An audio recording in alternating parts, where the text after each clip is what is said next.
सच साहब भाई जी मैंने आपको पहले भी ये मैसेज भेजा था, दोबारा कर रही हूँ। प्लीज़ आप मुझे बताएं कि हम गुरु जी की फ़ोटो के आगे भोग लगा सकते हैं या नहीं लगा सकते।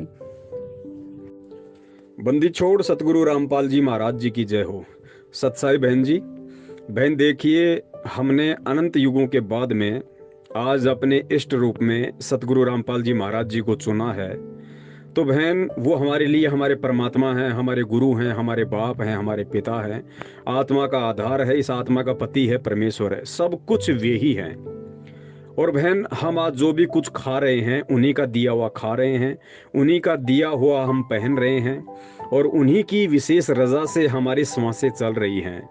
यानी हमारे जीवन का आधार केवल हमारा सतगुरु है। तो बहन, भोग फिर हम और किसको लगाएंगे? हम परमात्मा को ही तो लगाएंगे, अपने गुरुदेव को ही तो लगाएंगे। अब देखिए, बहुत सारे भगत भाई बहन कहते हैं कि भाई भोग कैसे लगाएं। देखिए बहन, जब हम अपने परिवार में खाना बनाते हैं सभी मेंबर के लिए, तो अगर आप चाहो तो अन्य मेंबर को खाना परोसने से पहले आप एक थाल में या एक प्लेट में एक चपाती रख दीजिए, जो भी आपने सब्जी बनाई है सब्जी रख दीजिए। यानी जो जो आइटम आप उस दिन खाना चाहते हैं वो थोड़ा थोड़ा आप एक कटोरी में, एक प्लेट में या एक थाल में आप जी निकाल के, और उसको किसी दूसरे बर्तन से ढक के, या अगर कोई सफेद कपड़ा हो तो बहुत अच्छी बात है, कपड़ा कैसा भी हो, सफेद लाल पीले का इस भक्ति मार्ग में कोई औचित्य नहीं है। कपड़ा केवल स्वच्छ होना चाहिए। तो आप उस कपड़े से ढक के उस खाने को सबसे पहले, यानी परिवार के जो मेंबर हैं उनके खाने से पहले वो थोड़ा थोड़ा भोजन निकाल के आप परमात्मा का, जहां भी आपने दरबार लगा रखा है, आप परमात्मा के दरबार में रखिए और परमेश्वर को दंडवत करके अनदेव की छोटी आरती बोल दीजिए कि गरीब सुख देना दुख मेटना ताजा राखे तन, सुरते ते सो खुश किए नमस्कार तो अन, अंजल साहिब रूप है सुदा तृष्णा जाए, चारु युग प्रवान है आत्म भोग लगाए, जो अपने सुओर के एक पीड़ पिछाण भूखिया भोजन देत है पहुंचेंगे परवान, अन देव तू अलग दयालम तेरे पलड़े तुले न लालम, अन देव तू जगमग ज्योति तेरे पलड़े तुले न मोती, वैरागर किस काम ना आवे अन देव तू सम्मन भावे, वैरागर है पत्थर भारी अन देव तू आप मुरारी, खुदिया तृष्णा मेटे पीड़ा तेरे पलड़े तुले न हीरा, दास गरीब ये अन्न की महिमा तीन लोक में जाकर रहमा, दास गरीब ये अन्न की महिमा तीन लोक में जाकर रहमा। ये जो अनदेव की छोटी आरती है, ये आपको भक्ति बोध में, जो छोटी सी हमें गुरुजी ने जो पुस्तक दी है भक्ति बोध, जिसमें 3 समय की आरती है, तो लास्ट में पेज नंबर 52 से जो संध्या आरती शुरू होती है और संध्या आरती जैसे समाप्त होगी उसके बाद में अनदेव की छोटी आरती आती है। आप चाहो, आपको याद नहीं है तो आप जी पुस्तक में देख के भी कर सकते हैं। मोबाइल में यूट्यूब से भी आजकल बहुत सारे भगत भाइयों ने अनदेव की आरती डाल रखी है, आप वहां से भी डाउनलोड कर सकते हैं। आप मोबाइल में चला के भी परमात्मा को वो भोजन वहां रख के दंडुत करके और ये वाली आरती चला के आप परमात्मा को भोग लगा सकते हैं।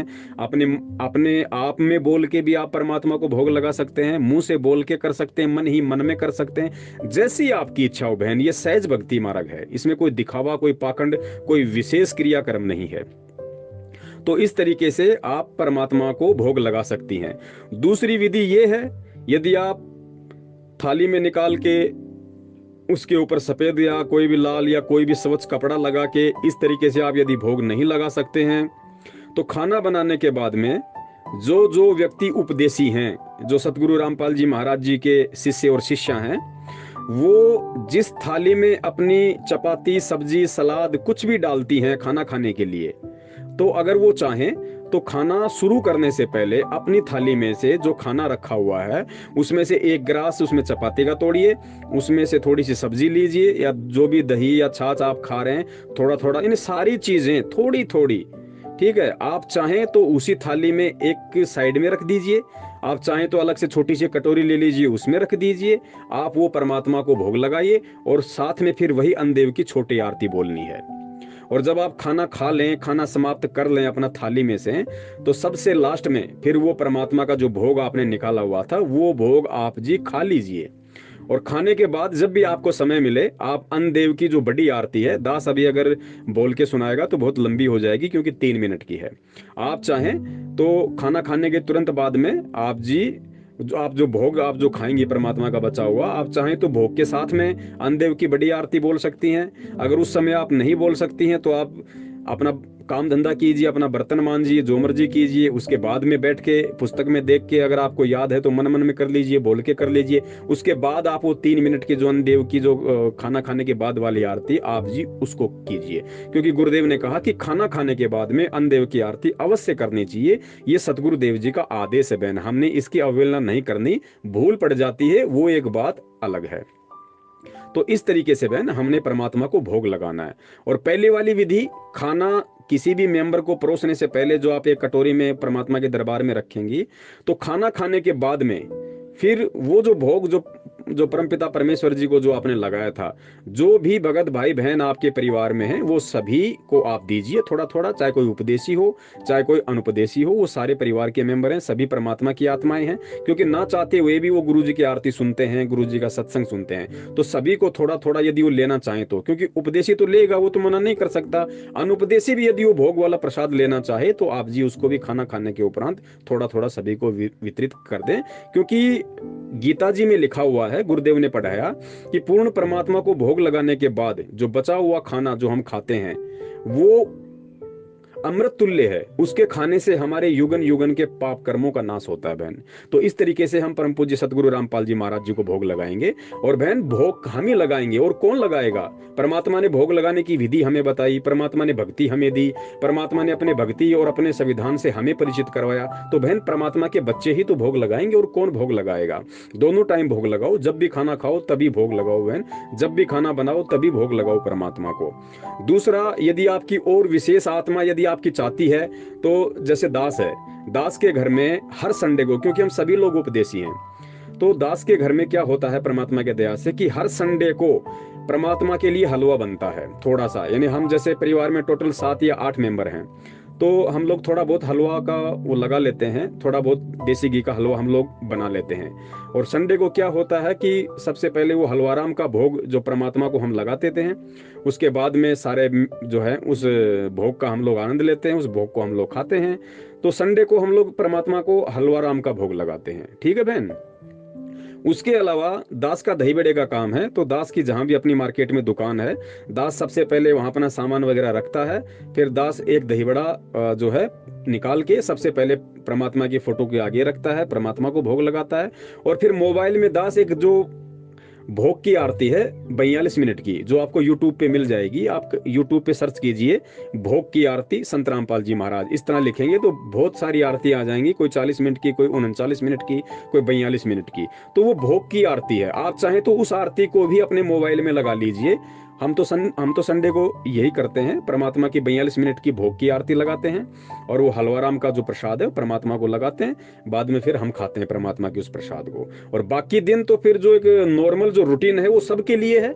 बाकी दिन जो भी हम खाना खाएंगे सुबह शाम दोपहर को, तो थाली में से थोड़ा सा जो ग्रास है वो अलग हम सभी निकालते हैं परमात्मा के लिए, तो वो एक विधि अलग है। और ये जो 42 मिनट वाली है वो एक विधि अलग है।